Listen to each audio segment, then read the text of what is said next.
everyone. Get ready to jump into the immersive experience never seen before. So now, here comes the DSA Carnival 2021. DSA Carnival Express is a wonderful experience for all of us, and the journey up till now wasn't comparable to anything. But the ocean of knowledge is vast, and we have a lot of adventure to uncover. I, Ashi Agarwal, first year student of ATG ITM, will be hosting today's event. DSA Carnival is an 18-day boot camp where we will cover all the DSA topics from beginner to advanced. Our educator for today is Mr. Maghav Goel, who is a DTU alumni, founding member at Proxy Interview Prep, and currently working as a software developer engineer 1 at Flipkart. Maghav sir will be guiding us to land on the to land on the two pointers and binary search. In the end of the session, we will be having a quiz. Link for the same will be added in the live chat. And after the session, we will be providing you with practice questions that will help you grasping the concept and enhancing your knowledge. Thank you everyone for joining. And if you have any doubt or query, please feel free to drop in the chat box. So now, tighten your study gear to reach the next station of DSA Carnival. Over to Maghav sir. Hi. First of all, thanks a lot, Ashi, for the introduction. It's great to see first-year students stepping up to do an initiative like this. So kudos to the team, first of all. So we'll be taking up binary search and two pointers for today. So I just want to understand like what kind of crowd do we have? Are you all beginners, or do we have some intermediate people as well? Can you just type it in the comment section?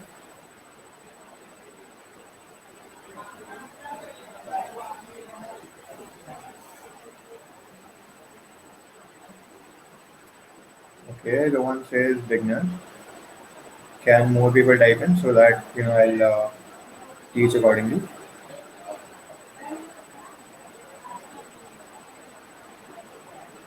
Okay. Some more comments, please. Okay.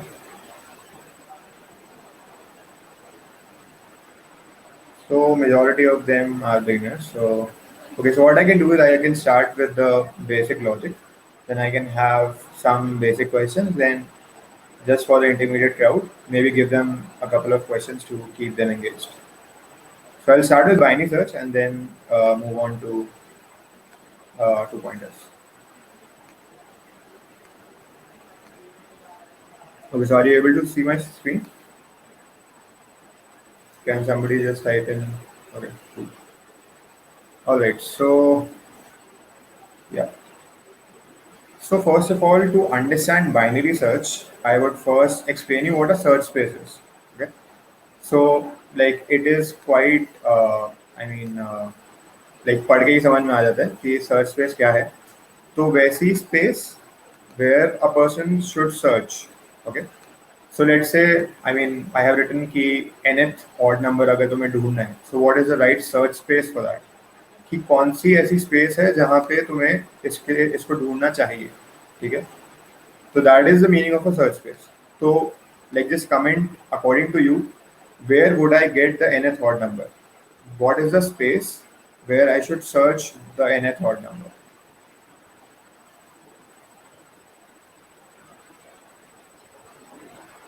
It could be anything. It could be, let's say, an array. It could be real numbers, whole numbers. So search space is anything ऐसा set जहाँ पे मेरा answer like कर सकता है. So that is the meaning of a search space. So my question right now is that what should be the search space of a nth odd number? Like you can guess something at least. It might be wrong, but you guys are juniors, so like you guys are just first or second year students, so it doesn't really matter. So rote learners is saying whole array, but there is no array, right? I have just said nth odd number. So don't confuse binary search with a algorithm which can be only applied to an array. Okay, it can be anything according to the search space. Binary search can be applied on that search space.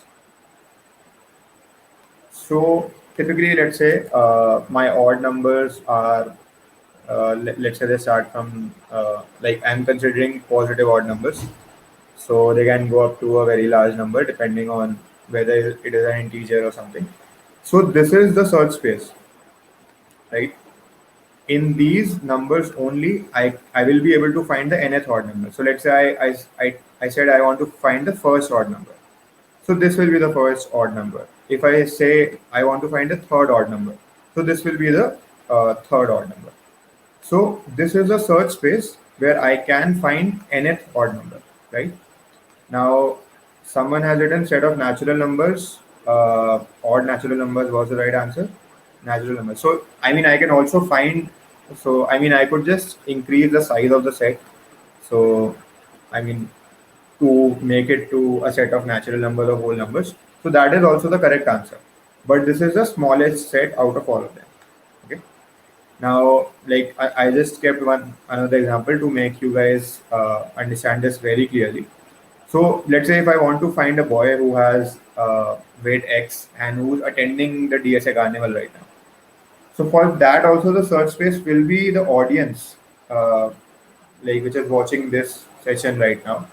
So out of them, I need to find a boy with weight X. So the search space is the entire audience, right? So let's say, like I could say, entire audience. One set could be girls and boys both, right? But the smallest set could be only boys out of the entire audience, right? So I'll take one more example. So let's say I have some array. Let's say this is a very simple example, and now I want to find 15. Okay. Now the search space is this array because I want to find a number which is present in a search space which is array. Okay. So basically, you can have any search space. The search space can be arrays, it can be matrices, it can be real numbers, it can be like any other set basically. Any set can be a search space depending on what is the example that is being considered. So this is the like important point that you should highlight for the first point, that your search space can be any set. Okay. Now let's come to the second point, which is what do you mean by binary selection, right? So binary selection can be understood, let's say, with the example of a coin toss. When you toss a coin, you have two possibilities, which is या तो heads आएगा या tail आएगा, ठीक है? And basically only like one of them wins. So binary selection का मतलब ये है कि you have to choose one and you have to ignore the other part. So yeah, based on some criteria. So like I have defined कि मैं coin toss करूँगा, उसकी दो possibilities हैं. अब मैं एक को like that side will win जो ऊपर आएगी, तो ये criteria है, ठीक है? और मैं दूसरी साइड को ignore कर देता हूँ. तो बाइनरी सिलेक्शन का बेसिकली अभी तुम इतना ही समझो कि we have two options, we select one option and we disregard the second option based on some criteria. Okay. Okay, let's take some more examples of it so that it becomes even more clear. So okay, so let's say we had a class. So this is, let's say, one column. This is column 2. This is column 3. This is column 4. Right? And we basically have, let's say, boys sitting in this column, B1, B2. Okay, B1, B2, and similarly in column 2 as well, we have some other boys. So now, and in the third and fourth column, we have girls. Okay. So basically, if I tell you that I only need the column with the girls, so out of the entire space, I need to reject some based on some criteria. So I will reject some columns based on my criteria. So basically, column 1 and column 2 have boys, but I need the columns which are girls. So I'll reject column 1 and column 2. So based on some criteria, we need to select one part and eliminate the other. Does that make sense? Like, are you guys understanding it? Can you please write it on the comment section? Okay, some more responses. So my throughout the session, my approach would be to focus more on the algorithm and not on the coding aspect, because I think in the initial stages you should focus more on understanding the basic concept and how it is being applied to different situations. All right. Okay, so this part is clear. Now let's come to the part uh, where we want to understand that when can we apply the concept of binary selection on a search space. So one example I gave right now, that we could have such a scenario, but the other example could be, let's say I had odd numbers arranged in an array uh, in the starting, and then I have even numbers. Okay, so now I could use the concept of binary selection in a way that if I say that I visit some index, let's say I visit the number 7. Okay, now my criteria is that I want to find, let's say, the first even number. Okay, now when I visit 7, since I know that all the odd numbers are to the left of 7 and the even numbers will be definitely to the right of 7, so can I reject the left part and can I just make my search space smaller to the right of 7? Does that make sense?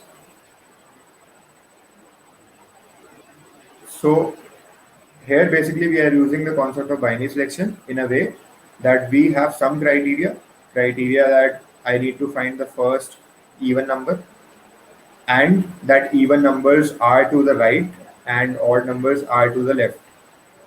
Like they are present in the start and the even numbers are present to the right side. So based on that criteria, whenever I visit a particular element, I can decide whether I need to take the right part or whether I need to take the left part. So I just want to understand from you guys. Let's say I add some more values. So can I when I visit 7, and if I need to find, let's say, any even number, forget the first even number, can I reject the left part of 7 and even 7 for that matter? Can I reject it?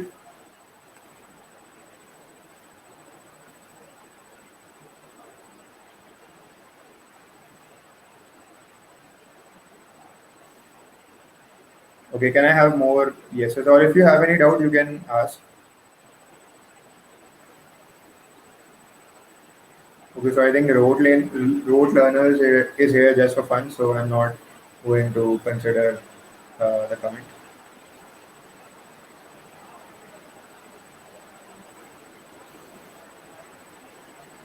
How can I get to know that 7 is the last? So yeah, I mean, I just took randomly 7. So you could have more odd numbers here. I was just saying that if I have 7 here, can I just disregard these values? So you might have more odd numbers here, but I can safely disregard these values, right? Because an even number cannot be present here. So that was the point that I was trying to highlight. So this is one example where I have the criteria that even numbers would be on the right and odd numbers would be on the left. And then I was able to disregard or apply the concept of binary selection here. The other could be, let's say I had the numbers in increasing order. So let's take some values from the array which I have mentioned above. So let's say it was this. Now let's say I'm taking I'm taking any index. Okay. So let's say if I go to the second value, which is 3. Now when I come to 3, and let's say I have to find a value, let's say x. Now we'll consider multiple cases when the value is, uh, let's say 2, or let's add more values. And let's not go to 3, let's go to again 7 maybe.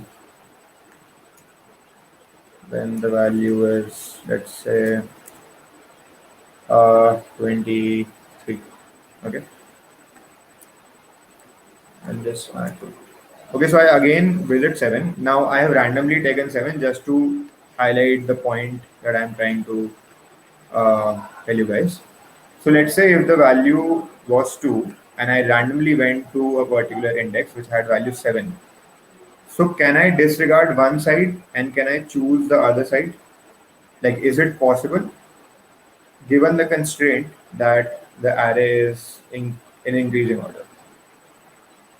Is it possible? So if you think it is possible, so just mention on the comment section which side should I go to.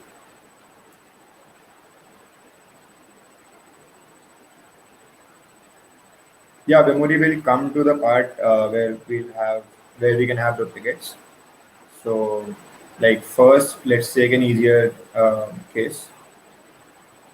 Yeah, so Pratham and Abdullah, can you just mention which side should I go to?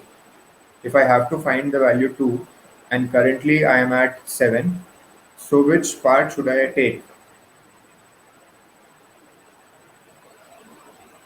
Yeah, so left part is a part where I should go. Now it is clearly evident that 2 is present on the left part, so you should go to the left part.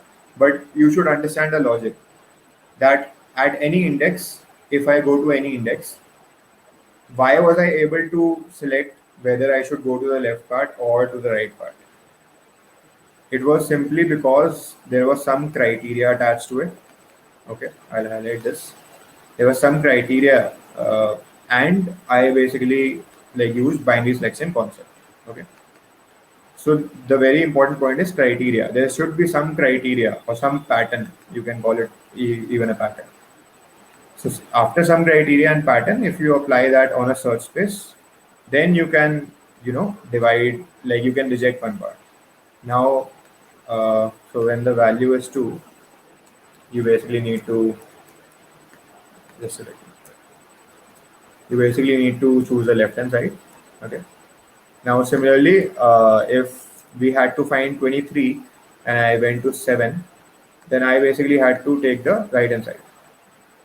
Simply because I know that 23 is a bigger value than 7, and all the bigger values than 7 are present to the right hand side of 7. So that is why I was able to make this choice. Now, I wouldn't have been able to make this choice if, let's say, this criteria was missing. So if the criteria was missing, this array wouldn't have been in a sorted manner. So let's say I add randomly values. So 8 was added here, 11 was added here, 45 was added here. So now this array is not sorted, right? So now if I go to any element, I cannot say that. So let's say if I again go to 7 and if I had to find 23, I cannot say with surety that I will only find 2 on the, oh sorry, I will only find 23 on the right hand side, because it can be anywhere. It could have been here as well. So if the criteria is missing, you cannot apply this technique. And if the criteria is there, then you should think about this approach. Okay. So I have mentioned some common criteria, which are, let's say, odd even, increasing, decreasing. Or let's say it could be, zeros are arranged first, one are arranged later. Similarly, you can have some questions where you see girls coming first, boys coming later, or like some pattern. Okay. So now, right now I was choosing a random index, but in the binary search algorithm, that is not the case. You have a fixed index that you go to. Okay. So the algorithm is that you go to the middle index, you check the value according to the criteria that you have, and then based on that value and criteria, you either go left or right. Okay. So I think it answers Uh, okay, so Pratham is saying is sorting necessary to use binary search. So Pratham, I just highlighted this, like when you have girls and boys, when you have zeros and ones. So this could have been ones and zeros as well. This could be this as well. And you, like, as I highlighted in the first part, you don't need to have an array always to be able to apply binary search. You can have any set. So if I say you need to find the nth odd number, so there is no array like for that matter, but you have a space. Whenever like I am giving examples of these arrays, so these arrays are also spaces. So these are typically search spaces. Now, in like whenever you are given an array, the search space is very obvious, but in questions like these, binary search will be applied because there is some criteria. Okay, so don't focus a lot on whether there is an array. Focus more on the search space. If there is a search space and there is some criteria, then you can use binary search. Okay. Um, okay. So, like coming to this algorithm, you go to the middle index, you check its value according to the given criteria, and based on the value, you either go left or right. So let's take this example, which we had considered earlier. So we first go to the middle element. So how do we calculate middle? So a very like immature implementation would be to say left plus right by 2. Okay. So I don't want to like go in the coding part, so I'll take this approach only. But this is not the right one. So I mean, this could be your homework. Why like in what cases this would fail? Okay. So let's go to the middle element. So 4, 5, 8, 11. Okay. So I go to the middle element, which is 11, 5. Okay, so the algorithm says that go to the middle element, which I create by this. So initially, like your left and right are at like the left, basically the search space. Okay, so the okay, so instead of calling it the left and right, I would call it the starting point of the search space. Starting point. Okay, so what I mean by starting point is starting point of the search space. Just remember this. So right now, since this is the search space which was provided to me, so the starting point will be the zeroth index. So hence I have kept the starting point as 0. Now the ending point would be like the last element. Okay. So I could say array dot length. Now if you are keeping it from an index point of view, then it will be array dot length minus 1. Now, just want to highlight this point here. So let's say if I was finding nth odd number, so here, like the starting and ending point would change. So my starting point here would be 1, and let's say the ending point could be like the biggest odd value which fits in an integer. Okay. So just try to find what is the like biggest integer which can like biggest odd number which can fit in an integer. So let's say I mean just for a random purpose I can say that this is the value. Okay. So now this is your search space and these are the starting and ending point. So just wanted like I just took this example to highlight that don't just think of this algorithm like to be applied only on an array. Okay. So I go to the left part. I check 11. Now let's take case 1. So I had to find 2. Okay, so sorry, this is not a sorted array. I'll just uh, let's remove 2. Okay, and let's put 2 here. All right. So now third. Okay, so this is also not sorted.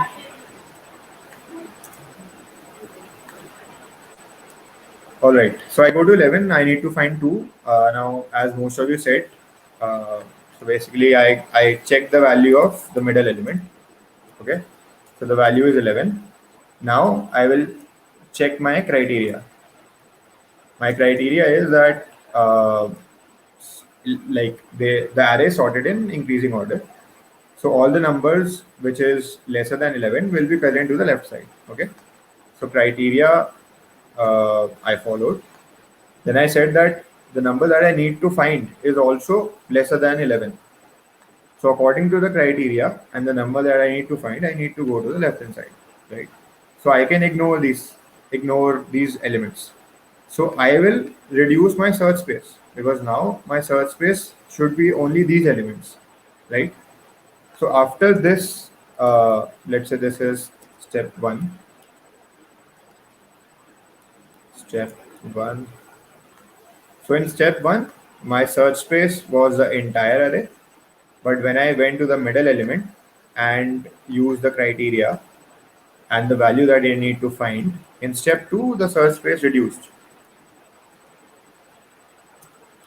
Okay, so can anyone tell me what will be the value of the ending point for the new search space? So I want the value of the index. Ending point क्या होना चाहिए?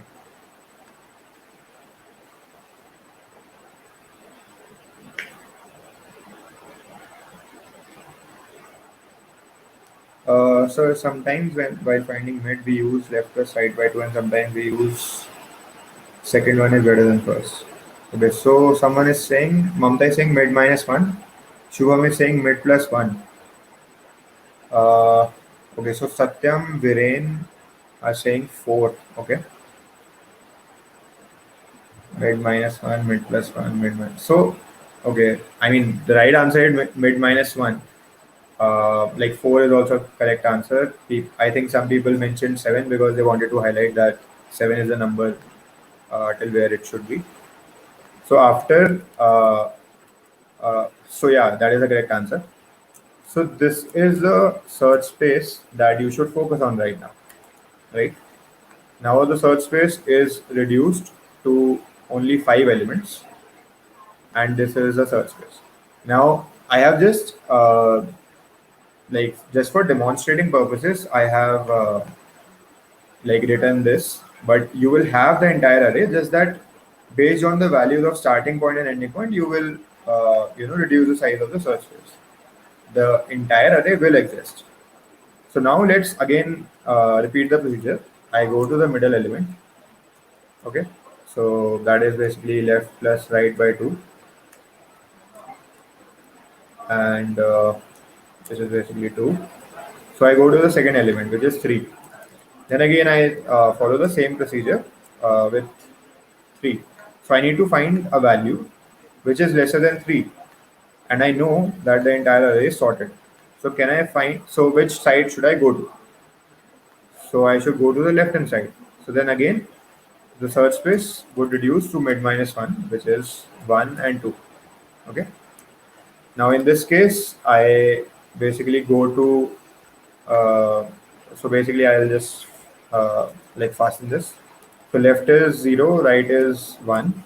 Then I go to mid, which is again zero, right? Then I check whether the value which is present at mid, value which is present at mid is one, but I need to find two. So then I should go to the right hand side. So basically, I finally come to two, and this is the value that I needed to find, right? So in this algorithm, at any time you were able to reject one side and only do your like do your binary search algorithm on the leftover part. So you guys have done the time complexity analysis of like various algorithms or how to calculate the time complexity. So can you tell me what was the criteria that was taught to you, or how will you, let's say, calculate the time complexity for this algorithm?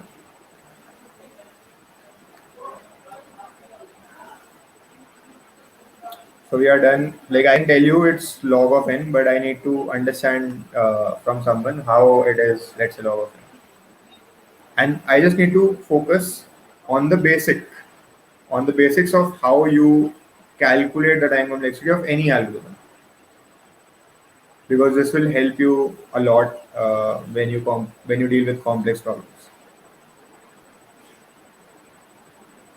So how do you calculate the time complexity of, let's say, any problem that is given to you?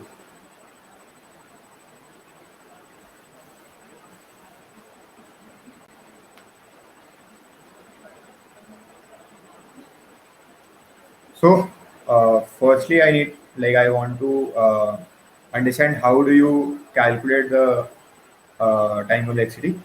Then we can go to this particular algorithm.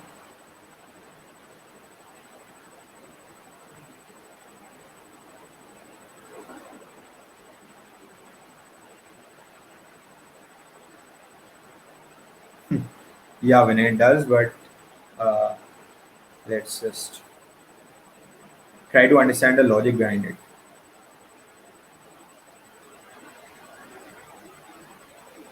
So I'm still waiting for getting the criteria which you have learned in your previous lessons on how you calculate the time complexity of a particular problem. So you have been taught this, right? Like people can just comment yes or no.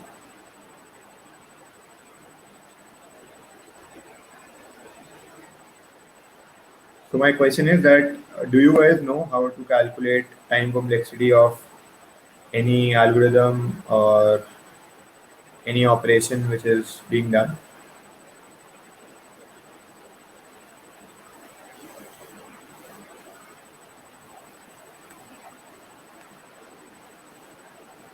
Am I audible to you guys?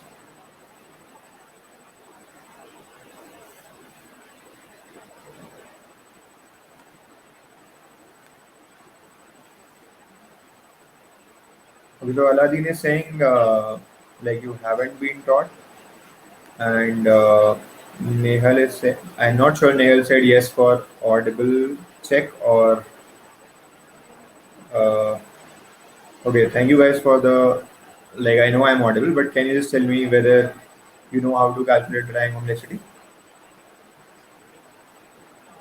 So let's say, I mean, let's take a very basic example. So why is this like, let's say if the array was not sorted, which is in this case, and I had to find seven in it.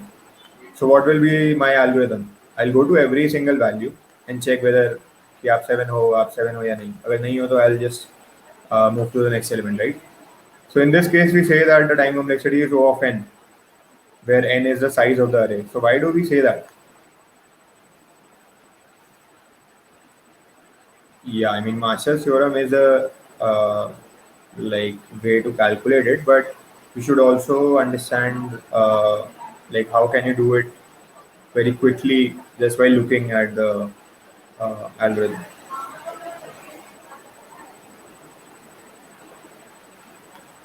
Okay, so it was O of n because I mean I had n elements and I had to visit them just once, and the time complexity that I needed to visit them was also constant.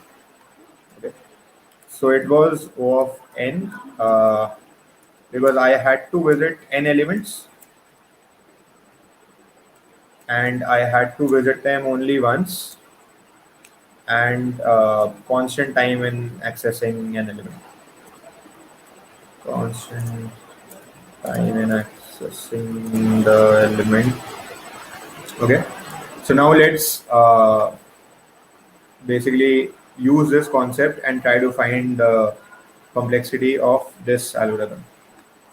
So now, in order to find 2, I had to go to 11, then I had to go to 3, then I had to go to 1, and then I had to go to 2. Okay, so so like you can say that you can have a lot of cases, and like which case should I consider to understand how many elements have I visited. So always try to think of the worst case. So in the worst case, the maximum number of elements that you have to visit and the frequency of like frequency that you have visited an element with and the time uh, for accessing that particular element. So like in the best case, I could be finding 11 only. The other good case would be that I would be finding 3. So I just have to do I just have to find I just have to compare two elements. Now the other good case could be I just find I was finding 1. So basically I'm saying that the good case could have been when at any stage the mid was the value which I was searching, right? Because that would eventually help me to return that yes, I have found the answer, right? But if mid is not the answer at any stage, then I have to go to the left hand side or the right hand side. So this like when the value that I am finding is equal to the mid, like that is not the worst case, definitely, right? So 2 can be taken as the worst case because I was reduced to a single element inside the array. Now there is no opportunity for me to go to the left or right. So this is like the worst case. Were you able to understand this? That how 2 was the worst case for this?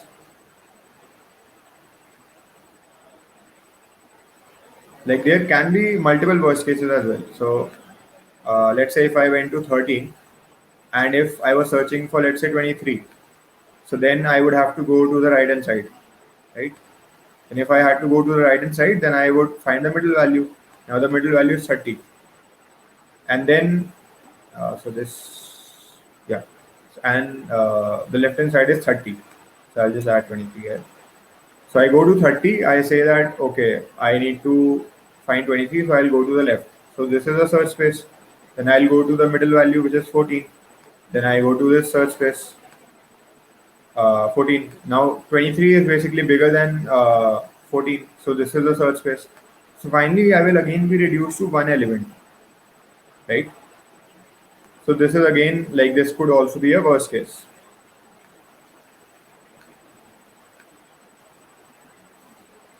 Okay. Okay. So like just want to understand. Are you clear with how this algorithm is working? Like, are you clear with the concept of search space? Are you clear with the concept of needing a criteria to apply binary selection on it?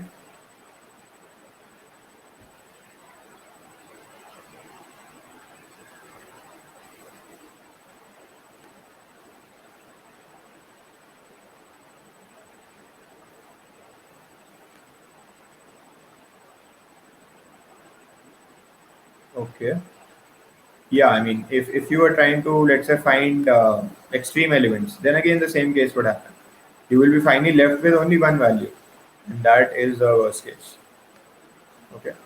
So, as some people mentioned in the basically in the comment section, that let's say if I had the search space, if the search space consisted of n elements, then I was reducing my problem to n by 2 elements, and at this stage I was visiting only one element. Okay, so I was visiting one element whose time complexity was O of 1. I'll just write TC for it. So TC uh, of this operation was O of 1. Okay. Then I was basically dividing it into two problems. Basically, when I was at 11, I had either I could go to this part, either I could go to this part, right? But I was only going to one part and disregarding the other. So out of these two options, I would only choose one, right? So only in one, like a constant time, I was able to decide whether I need to go here or here, right? Then again, the same thing would happen. It would go to n by 4. It would again go to n by 4. Then again here, I would decide whether I need to go to this problem or this problem, right? Again in one, like just comparing one element. So, and this process would continue at the point where, let's say, I had two elements, right? And I had just two places to go, which had one element here and one element here. So now if my search space only have like has one element, so then I'm sure, right, that whether like this is the element exists in the search space or not. So the time complexity of this would be that how many times do I have to compare, or how many levels would be there in this tree. So this is level one. At level one, I had to do one comparison. At level two, you had to again do one comparison. So at every level, you would be doing only one comparison. Now you just need to figure out how many levels would be there. So how will you find the number of levels that exists? So initially it was n. It became n by 2 in the next level. In level 3, it will become n by 4, and the same process will continue. So let's say this was level h. Okay. So can you say that the total number of elements is somewhat like almost equal to 2 raised to the power h? Because I said almost because like you could have odd number of elements, and then this won't hold. So is this part clear where you like how you arrive, like how I basically arrived at this formula?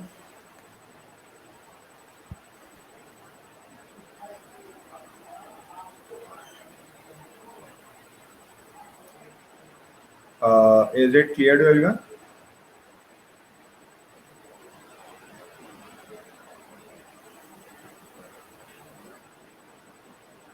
All right.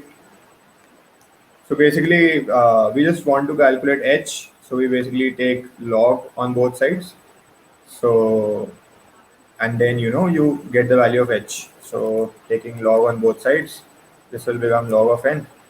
And so just tell me like what base of log would help me to like solve this.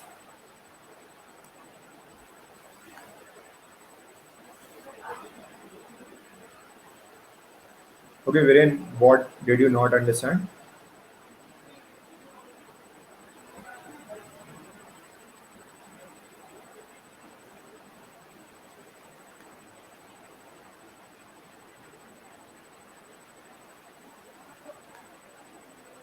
Yeah, base 2, because I mean you have a very simple property that log base 2 of 2 is 1.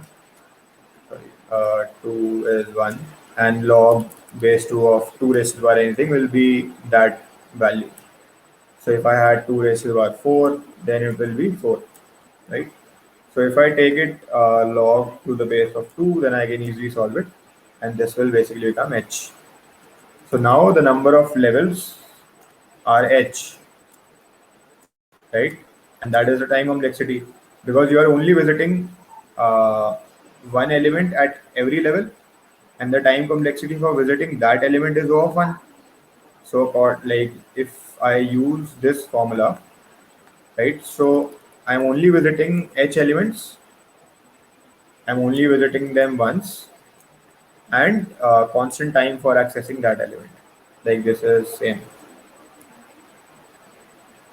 So the time complexity in this case is h. H is log of n, right? So let's take up some questions now. Uh, yeah, so 2 of h like doesn't really matter. Like right? If we have a complexity of O of n, if we have a complexity of 2 into, like if we are traversing elements constant number of times, then it doesn't really matter.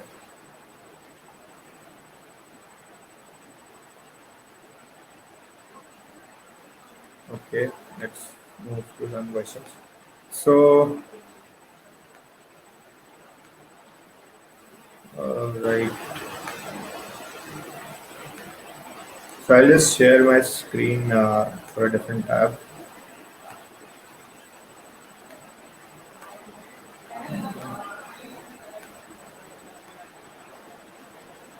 right. So let's discuss this question. Now we'll first try to figure out uh, whether binary search is applicable here or not. So for that we need a search space, and we need to see whether we can think of some criteria which can be applied to it. Okay, or let's first actually come to this part. Before going to question, I need to tell you one more thing. Sorry for that.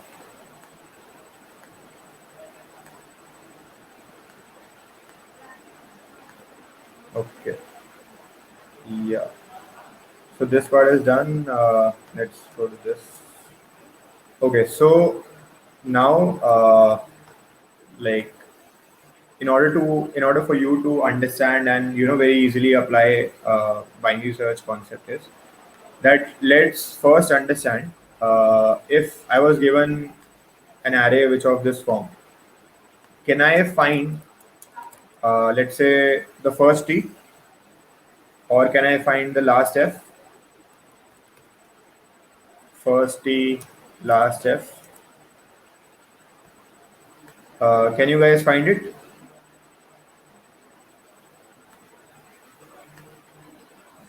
Provided that it has been given that t's would be to the right and f's would be to the left, then can you use binary search like the algorithm which I just explained to you on this search space to find the first t? Yeah, so I mean, I have given you the algorithm. So algorithm is common, that go to the middle element, check its value, and according to the criteria that you have, either move left or move right. So with that criteria in mind, can you find the first t and the last f? Like this is the basic, the very basics of binary search. If you are clear with this and you can convert any search space into this format, then I mean life would become very easy for you. You will be able to solve very complex questions with the help of this algorithm. But you should be very clear of like this thing. Okay, so I'm assuming that you guys have understood. Uh, like if you would have been given an array of this form, then you would be able to find the first t or the last f. Okay. Now let's see how we can convert any problem into this form. Okay. So we'll always convert every search, like any kind of search space which is provided to us in this format, and then we'll convert it into this kind of like problem, and then we know how to solve these kind of problems, so we should be able to do it. Okay. So instead of sharing the screen, I'll just copy the array.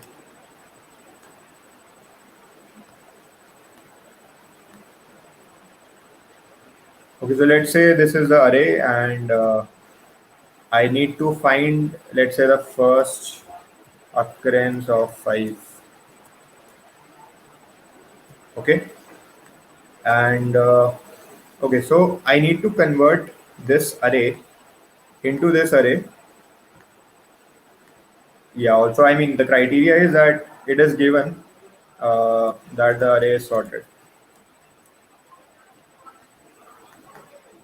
Okay, so what is the criteria? Uh, like, what is the function that you should think I would have to define if I need to convert this array into this form?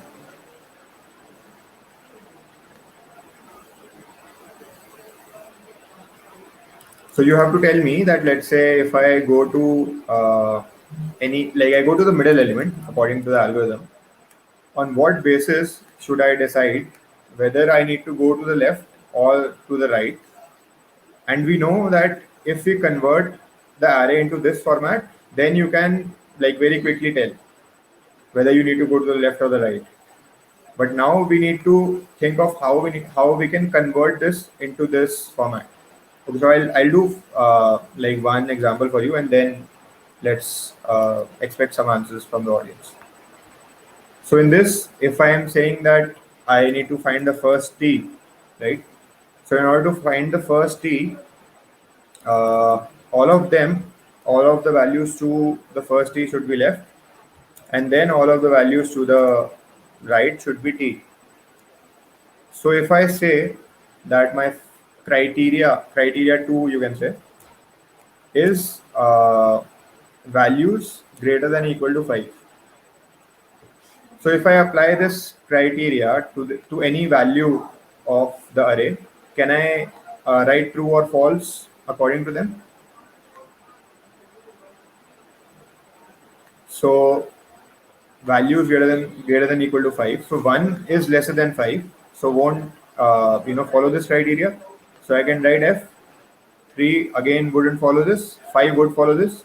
And for all the values after it, like this won't satisfy, right? I could have also taken some other criteria.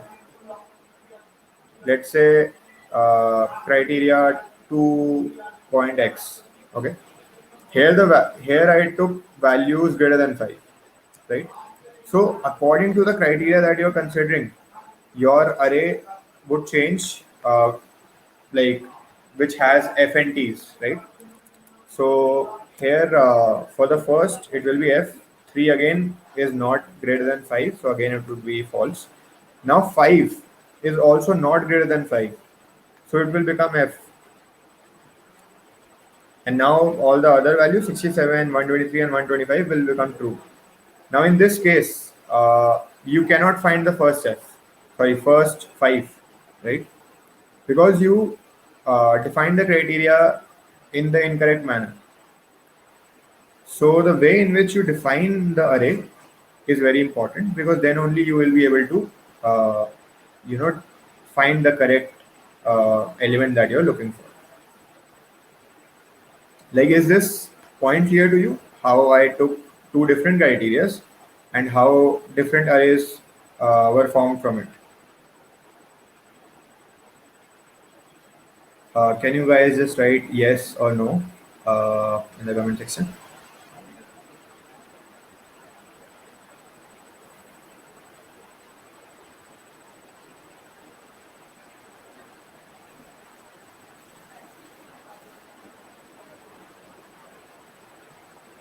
Okay, Devansh is saying yes. Can more people type in?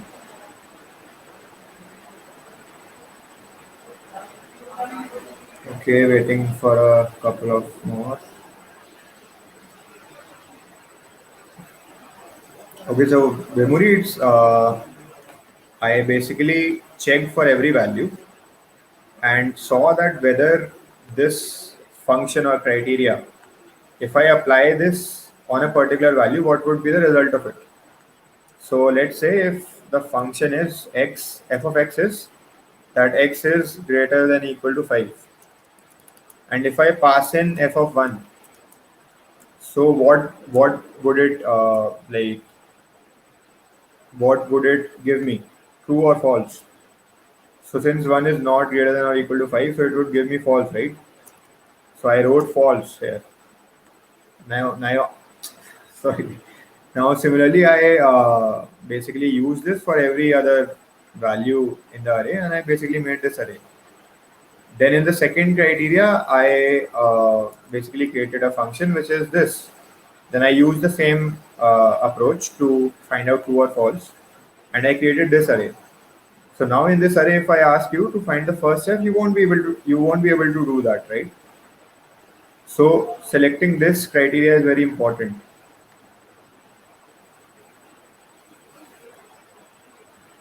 Okay, now is it clear, Memuri Mihir?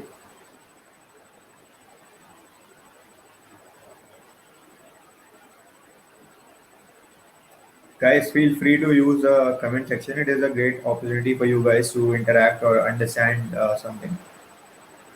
Like, don't think, yeah, okay. Like, don't feel shy, or you might even think that if I ask some silly questions, other people might get to know that, like, I have not understood the question in first go. Like, it doesn't really matter. Just focus on your growth, your yeah, your understanding. And if you're not able to understand something, ask the relevant person for that. All right, so this part is clear that in this particular question, how will I convert this array into this? Now I'm like assuming that you already know how to find the first f or the last c in this manner. So you would be able to solve this as well. Okay. Now similarly, like for the sorted, if I was given a sorted array, I would be able to uh, create like create an array in a similar manner. So let's say if I had to find 2 and if I had to convert it in, let's say, the first t or the last f, so let's say I can follow the same thing again. So if I had to make it like I need to find the first t, so I would take values greater than equal to 2, or I could also consider values greater than 1. It's the same thing because I am not taking decimal values. So then again, if I take any of these functions, it will again then get converted to f t t t t t, and I need to find the first t. Okay. Let's take an example where the search space is not an array. So let's take a difficult, well, a relatively difficult question. So okay, so let's take this problem. So I have to basically find the nth number, which is either a multiple of 3 or multiple of 2. So let's say if I had to find the first number, uh, sorry, first number, it would have been 2. The second number would have been 3. Okay. The third number would have been 4, and so on. So I mean, it could be a multiple of 2, or it could be a multiple of 3, or it could be a multiple of both of them. So now, first, let's try to understand the search space, because in any algorithm, like in any binary search uh, solution, you first need to understand whether uh, you are able to figure out the search space or not. So first step is figure out the search space, then see if there is any criteria which you can apply on it, and then I mean just code it. So guys, what should be the search space for it? So the question is that you have to find the nth number, which is either a multiple of 2 or 3. So search space is that space or that set जहाँ पे मुझे answer मिल सकता है.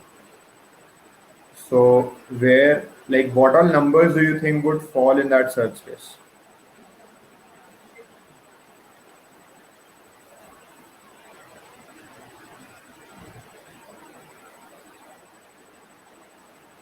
Yeah, I mean, it will be positive.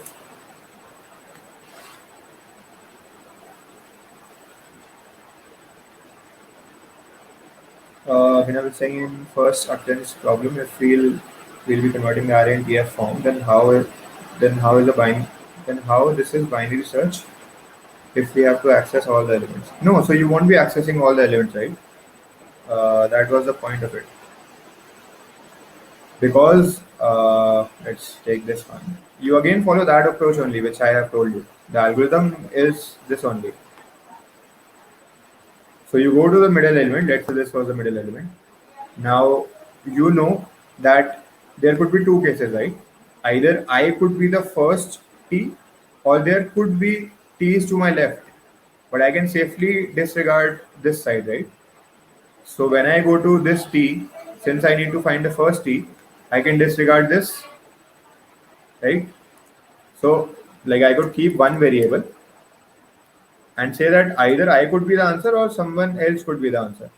If someone else isn't the answer, I would just return myself as the answer. But there is a possibility that someone is present on the left of me and I am the answer. Then again, you go to this element. This element says that either I am the answer or there might be someone on the left. So let's take it T dash just to highlight that I've changed the T. So now T dash is the answer and I can safely reject this part. Now since there is no T to my left, I can safely say that I have found the first T. Vinay, is it clear to you now?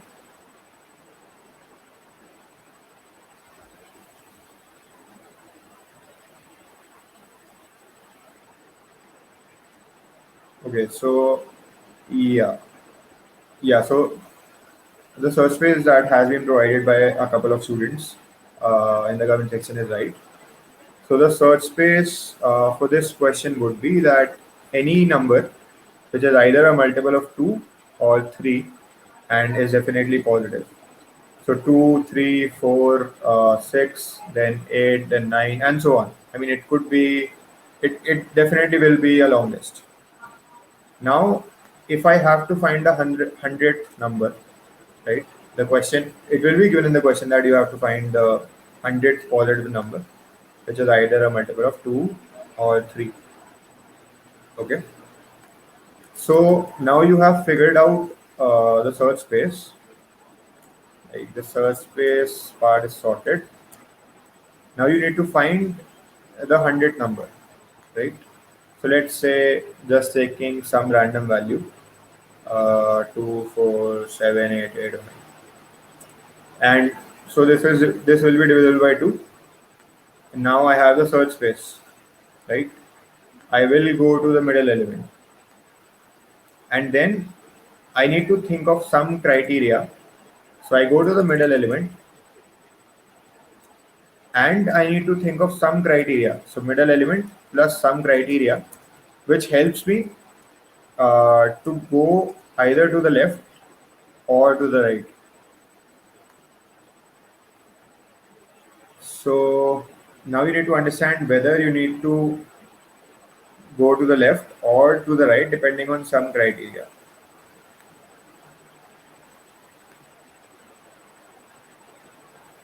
Okay, so I think we have already taken up 1 hour. So maybe this can be given as a practice question. Just try to think over it. Uh, like you can reach out to me on LinkedIn if you have any problem in this problem. All right. So let's now move to the 2 pointers part. Okay. So whenever we hear about 2 pointers, like we are able to think about like two basically pointers. I mean, it is self-explanatory, so it is becoming difficult for me to explain it to you. So let's say I am one pointer, and let's say two fingers are these 2 pointers. So now we have an array, and I say that array or anything. I mean, you can say that these are 2 pointers. One pointer is pointing towards the screen, and one pointer is pointing towards the roof. So these are 2 pointers. Now these 2 pointers could be pointing in some in any array. It could be pointing towards any two files in the system or anything. I mean, pointers could be anything, and this is just saying that we have 2 pointers. Okay. Now 2 pointers with regard to an array. Okay. So let's say if I take this particular array, and if I say that I have 2 pointers, let's say one is at this index and one is at this index. So now either these 2 pointers could be representing a pair, which is I am just pointing at these two elements, right? So either they are saying that I just care about these two elements or the pair of 1 and 3, or they could be saying that I am concerned about the entire range that is covered by these two indexes. So like as we already learned in the binary search section, so we have a left and right uh, like integers which are denoting what is the starting point and the ending point of the search space. So this is again the same thing. So we had 2 pointers which are pointing towards the start and the end. Similarly, this is the starting and ending of the subarray that I am pointing to right now. Okay. So is this part clear to you? That 2 pointers can either denote a pair or they could either denote a subarray or any range. Like I could say that in all the natural numbers, one pointer is, let's say, at 10, and the other pointer is at 1000. So now as a pair, they just represent two values, which is 10 and 1000. And if I consider it in a respect of subarray or range, then it contains all the values between 10 and 1000. So typically the first value will be 10, then 11, and so on. It will go to 1000. Sorry. All right. So is this part clear to you, that two pointers can basically represent either a pair or a subarray or a range?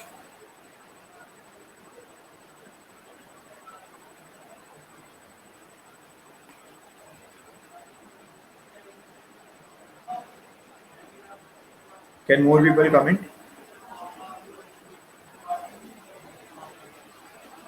Yeah, Abhinav. So we'll come to that.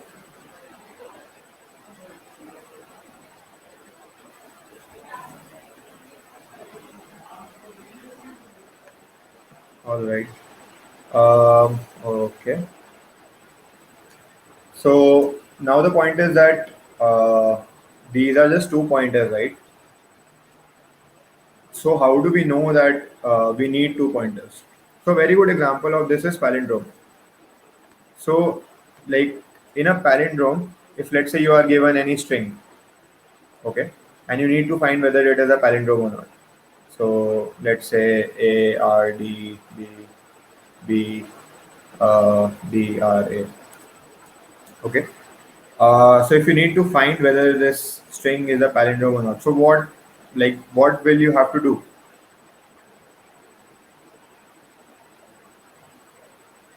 Yeah, memory, you can compare elements and rearrange them. Pointers are just like as I mentioned, you are just taking two fingers and keeping them pointing towards some elements. So guys, if I need to check whether a string is a palindrome or not, what do I need to do? Like what is a palindrome first of all?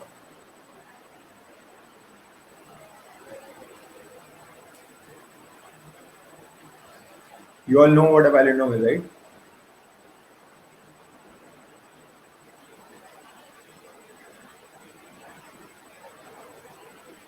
Traverse n by 2. What do you mean by this here? Same from both ways. Okay, left, right, same. That reads same from the both sides. Okay. Yeah. So typically, this is the primary use case of two pointers. We needed two pointers because we needed to start from two positions. Simultaneously, we needed two positions to start from. So one pointer, we needed to point at the leftmost element, and one pointer we needed to be at the rightmost position, and then we need to compare them. Uh, so currently two pointers is representing a pair, which is the pair of the leftmost element and the rightmost element.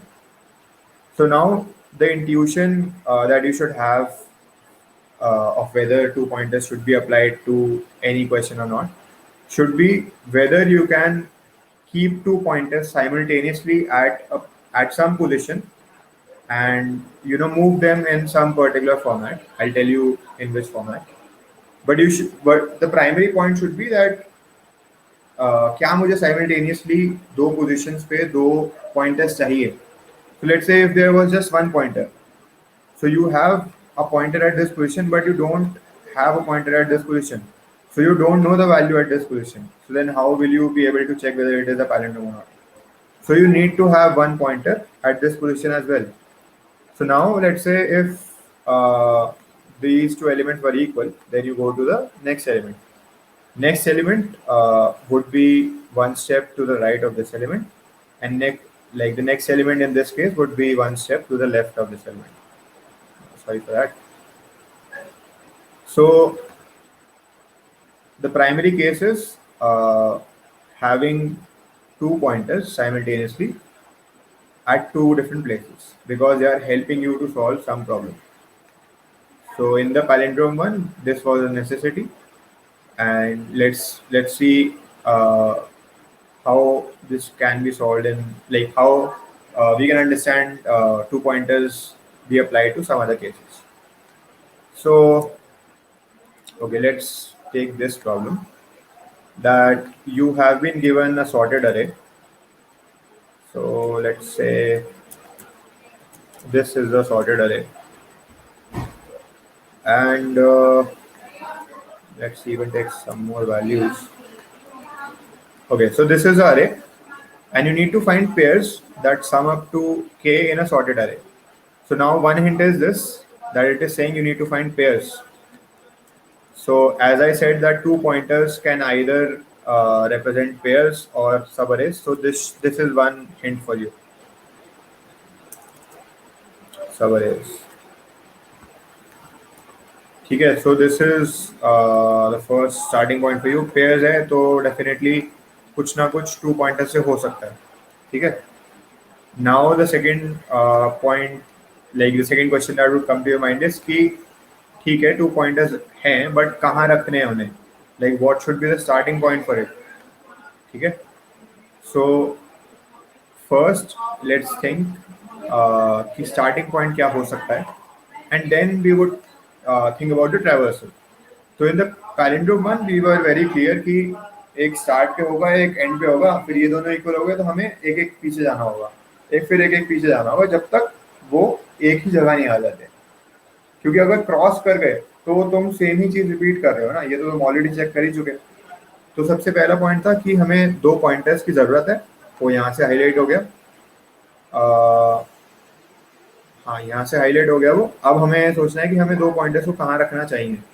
ठीक है. So the brute force मतलब बहुत ही, let's say अगर हमें कुछ नहीं आता अभी और हमें एक क्वेश्चन सॉल्व करना है तो हम कैसे करेंगे. हम बोलेंगे अच्छा पेयर फाइंड करना है तो वन यहाँ पे है, हम हर नंबर के लिए चेक कर लेते हैं whether it could be a valid pair which sums up to K with one or not. Right.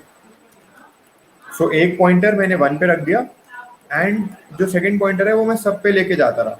तो मैंने पहले टू पे रख दिया, टू पे चेक किया नहीं हुआ, फिर थ्री पे चेक कर लिया, फिर फोर पे चेक कर लिया, आई मीन इंडेक्सेस वाइज, फिर सेवन पे चेक कर लिया. अब मैं वैल्यू वाइज आ रहा हूँ तो फिर 9 पे फिर 11 पे. तो लेट्स से के यहाँ पे 12 था. ओके. तो 11 पे जब मैं पहुंचा तो मैंने कहा यार ये एक डेफिनेटली एक पेयर है. ठीक है. तो ये भी टू पॉइंटर्स ही है.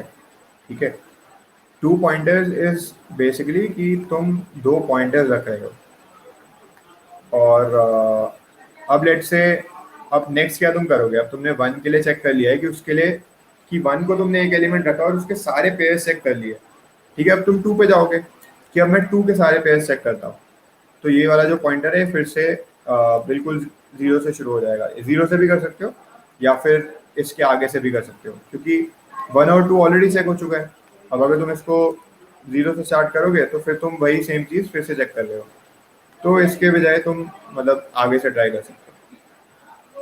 ठीक है. तो अभी हमने बहुत ही बेसिक अप्रोच सोची कि if we don't know what can be the starting point and the ending point, so we just tried for every other value. So the time complexity of this approach is O of n square. O of n square in the sense that we had to visit every element n times. Okay. So n element से n times visit करना पड़ा तो n square हो गया. As simple as that. और एक element को access करने में टाइम O of 1 था तो O of n square. Zoom in. Okay.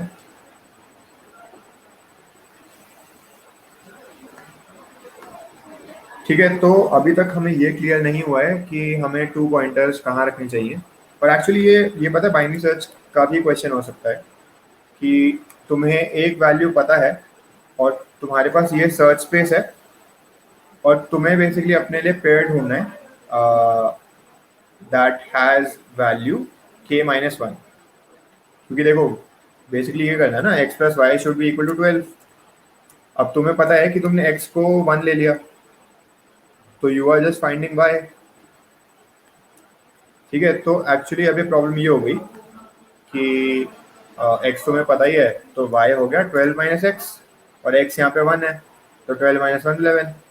तो you are given a sorted array and you need to find 11।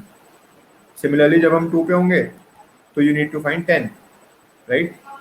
तो इस केस में कॉम्प्लेक्सिटी रिड्यूस हो जाएगी। कैसे कि तुम एन एलिमेंट्स पे जा रहे हो और हर में लॉग एन तुम्हारा टाइम कॉम्प्लेक्सिटी होगा। तो अगर तुम इसमें बाइनरी सर्च लगा देते हो तो वो एन लॉग एन से हो सकता है। ठीक है, तो now let's focus on the part that if we had to optimise it further, तो हम कैसे करते। तो अभी एन लॉग एन तक पहुंच गए हैं, बट क्या हम इसे और लाइक जल्दी कर सकते हैं। ठीक है, तो अभी तक हमने क्या किया कि एक पॉइंटर हमें पता है कि हमें 1 पे चेक करना है। ठीक है, तो अब बहुत ही लॉजिकली सोचेंगे कि टेक्निकली तो हमें सारे पेयर ही चेक करने चाहिए ना, क्योंकि कोई भी पेयर आंसर हो सकता है। बट हमें एक चीज दी हुई है इस क्वेश्चन में कि एरे सॉर्टेड होगा।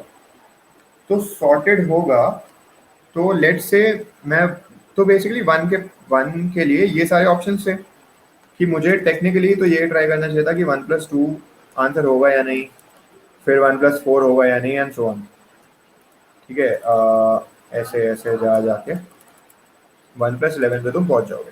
तो मुझे एक्चुअली सब पे चेक करना चाहिए था, बट क्योंकि सॉर्टेड एरे दिया हुआ है, तो लेट से रैंडमली अभी मैं लेट से इस वाले एलिमेंट पे जाता हूँ 5 पे, और मैं कहता हूँ कि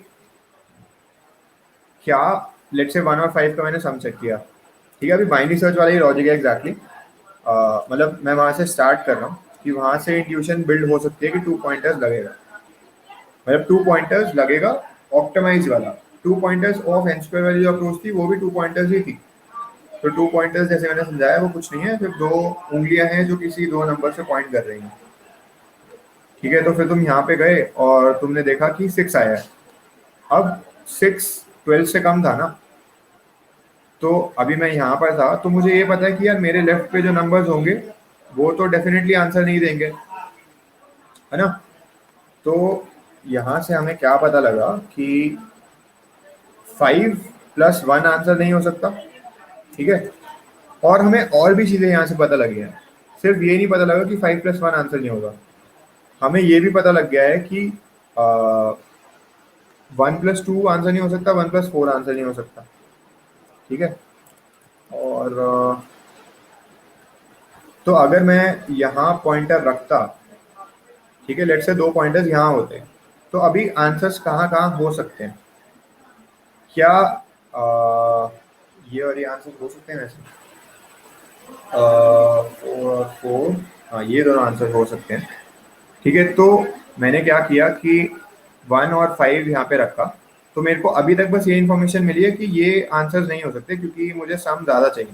ठीक है, अभी ये आंसर डेफिनेटली हो सकता था ना, मतलब ये लेट से मैं इसे 8 कर देता हूँ और मैं इसे भी 4 बना देता हूँ, तो डेफिनेटली अगर मैं इसे दूसरी लाइन में ले जाता हूँ, हाँ, तो ये वाला डेफिनेटली आंसर हो सकता था 4+4। यार ये गूगल डॉक में थोड़ी दिक्कत है। तो ये वाला एलिमेंट 4 और ये वाला एलिमेंट डेफिनेटली आंसर हो सकता था। तो अभी मैंने क्या किया है कि मैंने 2 पॉइंटर्स 1 और 5 पे रखे थे, तो मुझे सिर्फ ये पता लगा कि 1 ये जो स्टार्टिंग एलिमेंट है ये इनके साथ नहीं लग सकता, बट मुझे इनके बारे में कुछ नहीं पता लगा। तो मुझे समझ में आ गया कि इस अप्रोच में तो मेरे को सब पे जाना ही पड़ेगा, सब पे जाना पड़ेगा या लॉग एन एलिमेंट्स पे जाना पड़ेगा, बट मैं एक ट्रैवर्सल में या ओ ऑफ एन में तो नहीं कर सकता if I randomly put the pointer somewhere. ठीक है, तो अब सॉर्टेड एरे का ही यूज करते हैं। तो लेट से, तो अभी ना मैंने ऐसे सोचा कि लेट से मैंने एक बार मिडल एलिमेंट पे रख दिया, तो जब मैं 1 पे था और ये बाकी एलिमेंट्स थे, तो मैंने 2 पॉइंटर्स कि मैं सेकंड पॉइंटर कहाँ कहाँ रख सकता हूँ, मैंने पहला तो मिडल पे रख दिया था। तो अब मैं क्या करता हूँ, सेकंड बारी ना फर्स्ट पे रख देता हूँ। फर्स्ट पे रख के देखता हूँ क्या ऐसा कुछ is there some pattern in it which helps me to decide कि लाइक मुझे और भी एलिमेंट्स का पता लग जाए कि वो आंसर नहीं हो सकते, ठीक है। तो मैंने 1+4 चेक किया, 1+4 चेक किया तो वो 5 आया, ठीक है। 5 आया तो वो आंसर तो नहीं है। अब मुझे ये पता है कि उससे बड़े एलिमेंट्स यहाँ पे होंगे, बट कौन से होंगे वो तो मैं नहीं कह सकता, तो मुझे सब पे ही जाना पड़ेगा। तो फिर मैं यहाँ पे जाऊँगा, मतलब मैं 4 पे जाऊँगा, फिर 5 पे जाऊँगा, फिर 7 पे जाऊँगा, 9 पे जाऊँगा, 11 पे जाऊँगा। और मुझे सेकंड बारी के लिए लेट्स से यहाँ पे लेट्स से 2 भी होता, तो जब मुझे 2 के लिए पेयर निकालने होते तो फिर मुझे सब पे ही जाना पड़ता, है ना, क्योंकि 2 के साथ अलग पेयर बन सकते हैं। तो यहाँ पे भी बात घूम फिर के वही बन रही है कि मुझे O ऑफ n स्क्वायर तो करना ही पड़ता, क्योंकि मुझे हर एलिमेंट के लिए बाकी या तो हर एलिमेंट पे जाना पड़ता है या फिर मैं बाइनरी सर्च यूज कर सकता था। अब थर्ड तुम्हारा जो पॉसिबिलिटी है वो ये है कि let's go to the last element. तो लास्ट एलिमेंट पे चेक करते हैं कि क्या वो आंसर हो सकता था या नहीं। तो मतलब आंसर हो सकता था या नहीं इन द सेंस कि क्या वो सही पोजीशन हो सकती थी for the second pointer to put, so that मैं 2 पॉइंटर्स का सबसे एक्यूरेट पोजीशन पे आ जाऊं, ठीक है। तो मैंने कहा 1+11। अब बेसिकली ये हुआ 1+11 हो गया 12, ठीक है। तो अब एक बात बताओ कि अगर मैं लेफ्ट साइड को बढ़ाता हूँ, तो लेफ्ट साइड बेसिकली हो गई 2+11, ठीक है। लेफ्ट साइड अगेन अगर मैं ऐसे ही चलता गया तो ये होगा, बट ये तो हमेशा ही बड़ा होगा ना आंसर से, ये तो कभी 12 से कम हो ही नहीं सकता, क्योंकि ये वाला पार्ट जो है, एक लेफ्ट पार्ट है विच इज 1, एक राइट पार्ट है, राइट पार्ट कांस्टेंट है, लेफ्ट पार्ट बढ़ रहा है, तो ये वाली क्वांटिटी बढ़ेगी, तो ये 13 हो गया, ये 15 हो गया। तो अब मुझे इस वाले टेक्निक में ये पता लगा कि ये सारे ही नंबर रिजेक्ट हो गए। एक सेकेंड, इसको मैं सही जगह रख देता हूँ। तो जब मैं 1+11 पे था और मुझे लेट से एक पेयर मिल गया, तो अगर 1 से कोई भी बड़ी वैल्यू होगी तो वो आंसर नहीं बन सकती, ठीक है। तो जब मैं यहाँ पे था ना, तो मैंने बहुत सारी वैल्यू रिजेक्ट कर दी।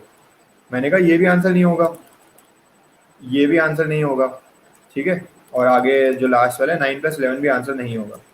सो टेक्निकली मुझे ये पॉइंटर बनाने की कोई ज़रूरत नहीं है ना, क्योंकि वो मुझे पता है आंसर कभी हो ही नहीं सकता। ये वाला पॉइंट सबको क्लियर हुआ कि when I was at 1 and 11 and it gave me a sum of 12, so all the values which are greater than 1, जो लेफ्ट हैंड साइड है वो बढ़ाने का कोई फायदा होगा ही नहीं, because that will never give me the answer as sum equal to 12। Is this part clear to you? Guys, can you just use the comment section?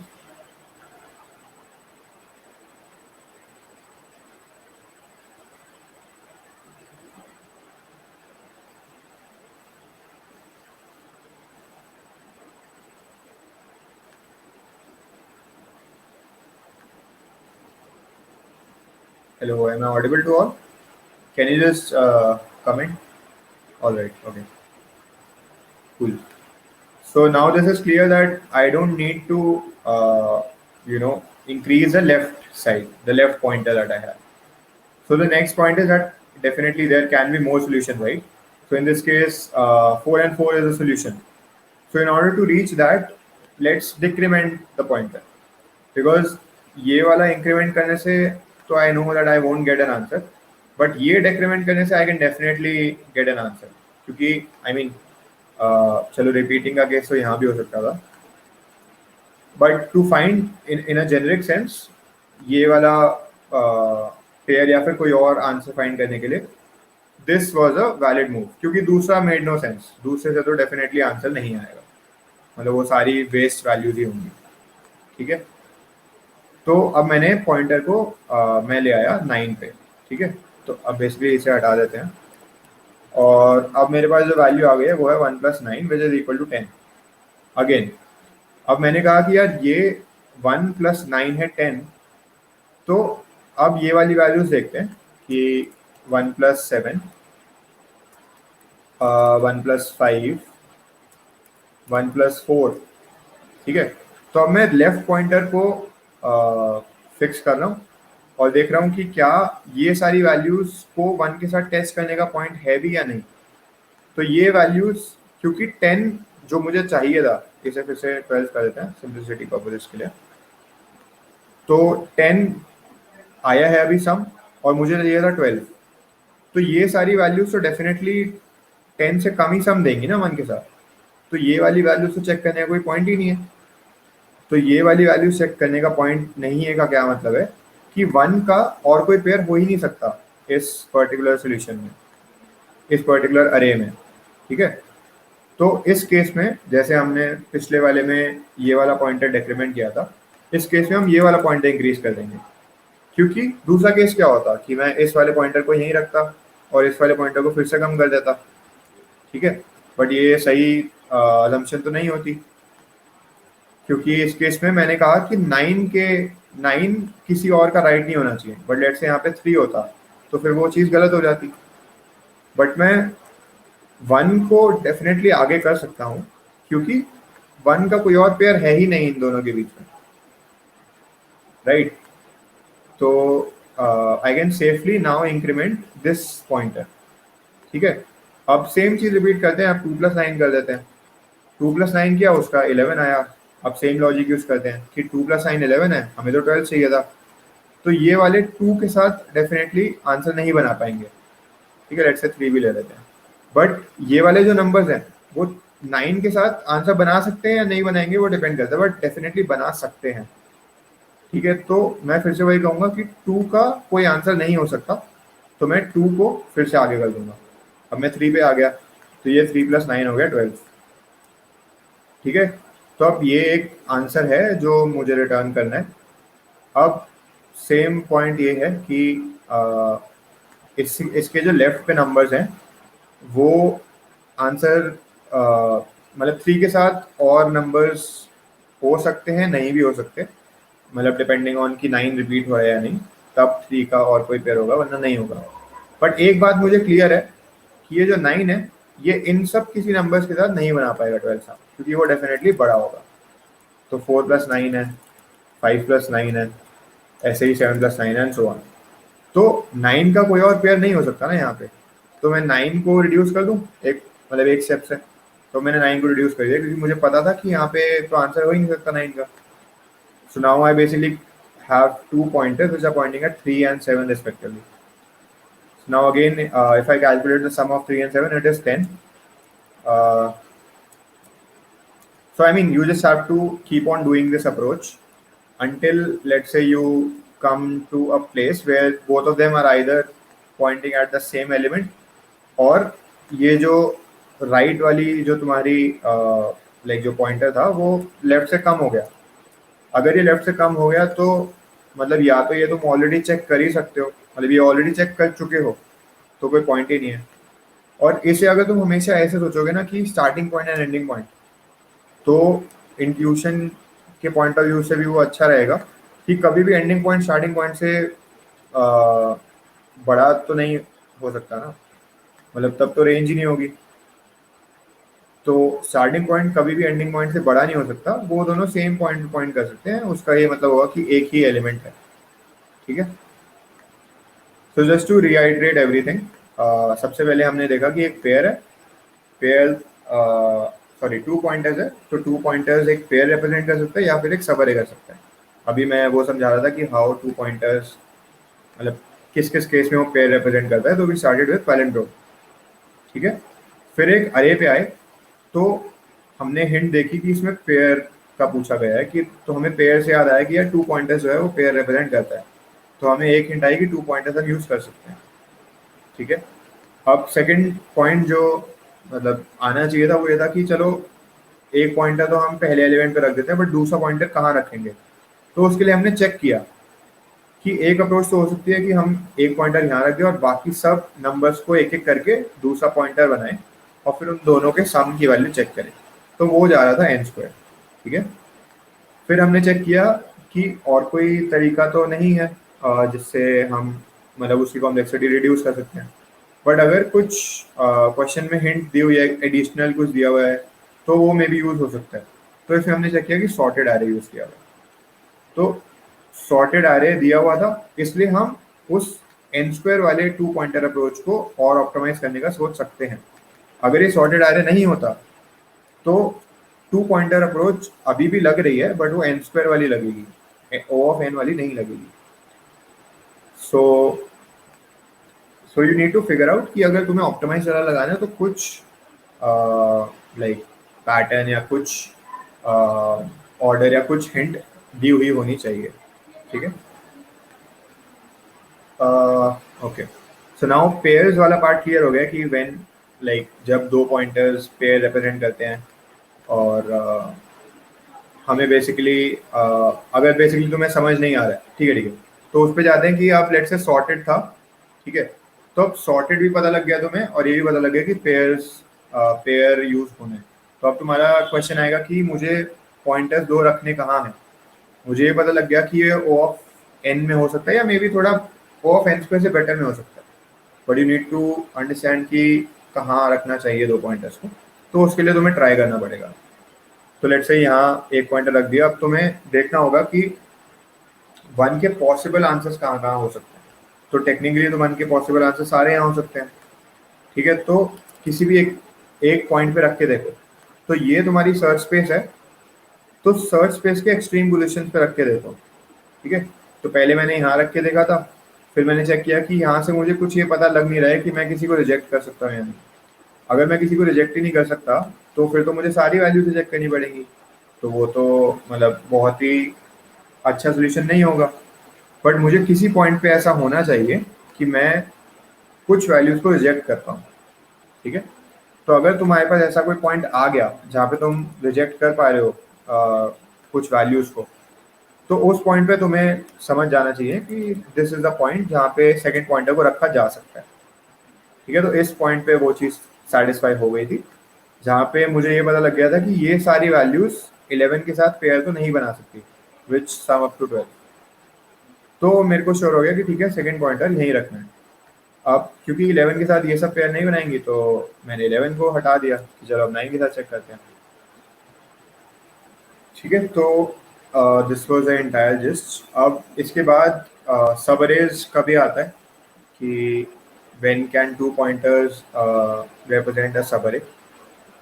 तो सब अरे, अब जैसे मैंने तुम्हें like I give you some examples of when 2 pointers are being used to represent a subarray or a range. And so let's say in this example, if I had to, let's say, find the sum of uh, all subarrays of size k, ठीक है। तो पहले तो like you should be acquainted with what a subarray is. So subarray is छोटा part of a array, ठीक है।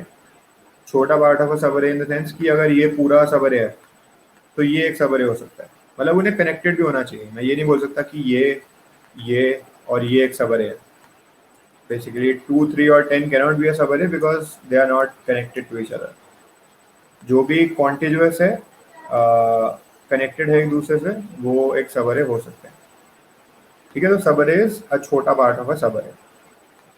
तो इस केस में लेट्स से मैंने साइज 3 बोल दिया, केस 3 है,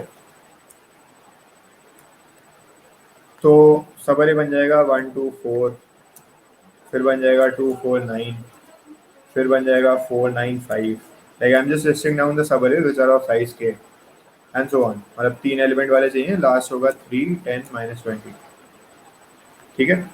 तो अब क्वेश्चन ये है कि तुम्हें सम फाइंड करना है ऑफ ऑल सबअरेज ऑफ साइज के, ठीक है। तो सबअरेज आया तो तुम्हें स्ट्राइक करना चाहिए कि अच्छा 2 पॉइंटर्स कैन बी यूज है, ठीक है। तो अब तुम्हें पता है कि पहला सबअरे जो तुम्हें निकालना है वो ये वाला है, क्योंकि दिस इज द फर्स्ट सबअरे जो इसमें आएगा। तो पहला सबअरे तो देखो तुम्हें ट्रैवर्स करना ही पड़ेगा सारे एलिमेंट्स, क्योंकि सम है। तो लाइक फर्स्ट सबअरे के लिए तुम्हें सारे ही एलिमेंट्स ट्रैवर्स करने पड़ेंगे, ठीक है। तो और like that would be a constant time operation ना, क्योंकि के जो है वो लेट्स से 1000 भी हुआ, बट मुझे 1000 नंबर्स ही एक बार ट्रैवल करने पड़ेंगे to get the sum of it. ठीक है, तो अभी let's first go to the brute force approach कि मुझे नहीं आता कैसे सॉल्व करना। तो मैं बहुत ही गंदा टाइम कॉम्प्लेक्सिटी हो सकती है, but I just need to solve it. तो मैं कैसे करता? तो मैं क्या करता कि मैं स्टार्ट यहाँ से करता, मैं एक लूप चलाता के साइज का, जो मुझे कहता कि भाई 1 पे जाओ, 1 का सम लो। तो basically what I mean is कि पहले 1 पे जाओ तो मेरा सम हो गया 1, फिर मैं 2 पे जाऊँगा, मेरा सम हो गया 3, फिर मैं 1, 2 और 4 का सम लूँगा, वैसे बेसिकली 7। अब मुझे पता लग गया कि k इक्वल टू 3 सेटिस्फाई हो गया, सो दिस इज द सम जो मुझे एक चाहिए था। अब सेकंड सबअरे मैंने देखा कि 249 है, तो मैं गया 2 पे, मैंने कहा कि लेट्स से यहीं पे लिख देते हैं, ये हो गया सम ऑफ सबअरे 1, ये हो गया सम ऑफ सबअरे 2। तो अब मुझे अगर ये निकालना होता तो मैं कहता कि मुझे इन तीनों एलिमेंट्स को ट्रैवर्स करना पड़ेगा। फिर मैं 495 पे कहता तो मुझे फिर ये तीनों एलिमेंट्स ट्रैवर्स करने होते। तो अगर तुम देखो तो इसमें तुम्हें हर एलिमेंट्स कितनी बार ट्रैवर्स करना पड़ रहा है। तो जो अब इससे फिगर आउट करने की कोशिश करते हैं, तो जो 2 था, ठीक है, वो 2 बार आया क्योंकि वो पहला सबअरे था। ठीक है, अब जो 4 था वो 3 बार आया, और जो 9 था वो भी 3 ही बार आएगा क्योंकि 9 इज पार्ट ऑफ 3 सबअरेज, ये वाला सबअरे, ये वाला सबअरे, ये वाला सबअरे। तो आई जस्ट मतलब मैं I am just trying to highlight this कि अभी जो तुम्हारी टाइम कॉम्प्लेक्सिटी है, अगर if you just go to all the elements, so that will be O of n into K, क्योंकि हर एलिमेंट पे तुम k टाइम्स जा रहे हो। k यहाँ पे 3 था, इसलिए तुम जैसे 9 पे 3 बार जा रहे थे, ऐसे 5 पे भी 3 बार जाओगे, हर एलिमेंट पे 3 बार जाओगे, एक्सेप्ट फॉर मतलब जो कुछ एलिमेंट्स है जो सिर्फ k-1 सबअरेज के बाद है। ठीक है, बट ओवरऑल n इंटू के टाइम कॉम्प्लेक्सिटी तुम्हारी होगी। ठीक है, तो ये तो उतना अच्छा नहीं है, मतलब तुम्हें और ऑप्टिमाइज करना चाहिए। तो बेसिकली वो सोचने के लिए तुम्हें अब देखना चाहिए कि ठीक है, अभी तक हमने 2 पॉइंटर्स का कोई यूज़ नहीं किया, बट सबअरेज दिया हुआ था तो मे बी वो यूज़ हो सकता था। ठीक है, तो अब तुमने कहा कि पहला सबअरे तो ये डेफिनेटली होगा ही, तो मैं यहाँ पे रखता हूँ इसे कि 2 पॉइंटर्स को मैं एक को यहाँ रख देता हूँ और एक को मैं यहाँ रख देता हूँ, क्योंकि दिस इज द फर्स्ट सबअरे और ये तो मुझे चाहिए ही। इन एनी केस मुझे ये सारे एलिमेंट्स को ट्रैवर्स करने ही पड़ेंगे। ठीक है, तो अभी मेरा स्टेट यहाँ पर है कि मैं इन नंबर्स को ट्रैवर्स कर चुका हूँ और मैं यहाँ पर हूँ, मतलब मेरा सम 7 आ चुका है, सम 1 इज इक्वल टू 7 आ चुका है। अब मैंने देखा कि यार सेकंड सबअरे जो मुझे निकालना है, that is 249। I already have the sum of 1 to 4. I need to find the sum of 249. तो मैंने देखा कि क्या मैं मतलब बेसिकली मुझे करना क्या है, मुझे इस पॉइंटर को आगे बढ़ाना है और इस पॉइंटर को आगे बढ़ाना है। ठीक है, तो मेरा वो सबअरे बन जाएगा।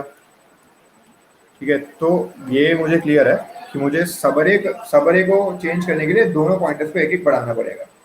ठीक है, तो मैंने क्या कहा कि मेरे पास अभी 1 + 2 + 4 का सम पड़ा है और अब मुझे सम बनाना है 2 + 4 + 9, और मैंने कहा था कि मुझे लेफ्ट पॉइंटर को आगे बढ़ाना है। ठीक है, तो मैंने लेफ्ट पॉइंटर को आगे बढ़ा दिया। लेफ्ट पॉइंटर को आगे बढ़ा दिया का क्या मतलब है कि ये जो अभी सम मेरे पास था, जो मैंने 1 + 2 + 4 का बनाया था, अब मैं उसमें से 1 हटा देता हूँ, क्योंकि मेरी जो करंट विंडो है वो सिर्फ 2 और 4 को डिनोट कर रही है। ठीक है, तो अभी जो मेरा करंट सम है 6 बन गया, क्योंकि मेरे करंट विंडो में सिर्फ यही है। तो मैंने क्या किया कि इसको आगे बढ़ाया और यहाँ भी आगे बढ़ा दिया, यहाँ भी आगे बढ़ा दिया टू अकोमोडेट दिस वैल्यू। तो क्योंकि अब ये विंडो में आ गया है तो मैंने इसको डाल लिया अपनी सम में। ठीक है, तो ये 15 हो गया। तो बेसिकली मैं ये हाईलाइट करना चाह रहा हूँ यहाँ से कि इस अप्रोच के थ्रू अगर तुम 2 पॉइंटर अप्रोच यूज़ कर रहे होगे तो तुम एक सबअरे से दूसरे सबअरे कांस्टेंट टाइम में जा सकते हो। ठीक है, तो तुम्हें हर एलिमेंट को बार बार उसका सम नहीं निकालना होगा। तुम कांस्टेंट टाइम में तुमने 2 पॉइंटर्स यहाँ रख के तुम्हें पता है कि अब सेकंड सबअरे ये वाला पॉइंटर है, तो तुमने बस इन दोनों पॉइंटर्स को एक एक बढ़ा दिया। और अब जो एलिमेंट हट मतलब बेसिकली जैसे ये था, तुमने एक को आगे यहाँ से किया, सॉरी एक सेकंड, ये वाला सब अरे था, तुमने एक को आगे किया तो ये वाला जो एलिमेंट है उसको हटा दो। तो जैसे 1 to 4 में यही हुआ कि पहले मेरे पास ये सम था, मैंने कहा कि टू फाइंड द नेक्स्ट सब अरे मुझे ये हटाना पड़ेगा, तो तुमने 1 को यहाँ से हटा दिया, ठीक है। और फिर सेकंड सब अरे के लिए तुम्हें 9 चाहिए होगा, तो तुमने ये बढ़ा दिया और 9 को ऐड कर दिया, ठीक है। तो this is basically finding the sum of all subarrays of size K. तो इसमें फिक्स्ड लेंथ का सब अरे, जो दो पॉइंटर्स है वो हमेशा एक सब अरे रिप्रेजेंट करेंगे ऑफ साइज 3। तो ये वाला क्वेश्चन था। तो ऐसे काफी सारे क्वेश्चन होंगे जिसमें फिक्स साइज होगा ना, अगर जैसे k इज इक्वल टू 3 है तो तुम्हें स्ट्राइक करना चाहिए कि सब अरे है और फिक्स है। तो अगर कुछ ऐसा ऑपरेशन है जो कि सारे सब अरेज पे करना है, तो वो मैं मतलब अगर मैं एक सब अरे के लिए निकाल रहा हूँ तो सेकंड सब अरे के लिए भी मे बी फर्स्ट वाले का रिजल्ट यूज हो जाए, वरना अगर फर्स्ट वाले का रिजल्ट नहीं यूज होगा तो मुझे सबके लिए सेम चीज करनी पड़ेगी, राइट। बट इस केस में जो सेकंड का रिजल्ट है वो फर्स्ट के रिजल्ट से बन पा रहा था with some very little modification. So guys, this is it from my side. If you have any questions, we can have that.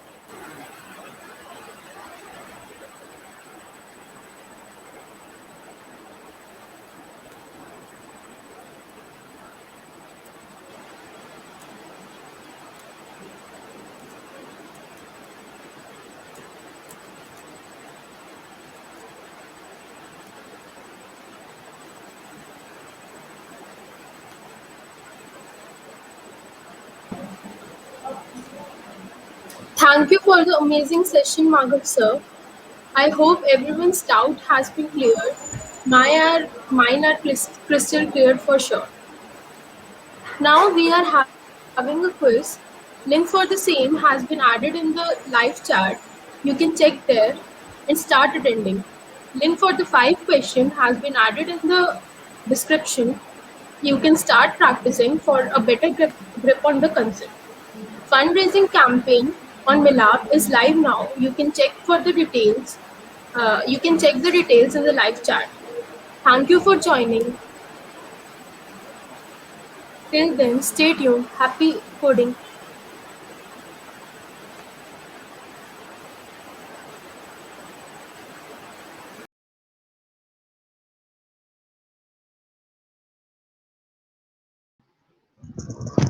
There's one thing that we forgot to talk about. The winner of previous quiz.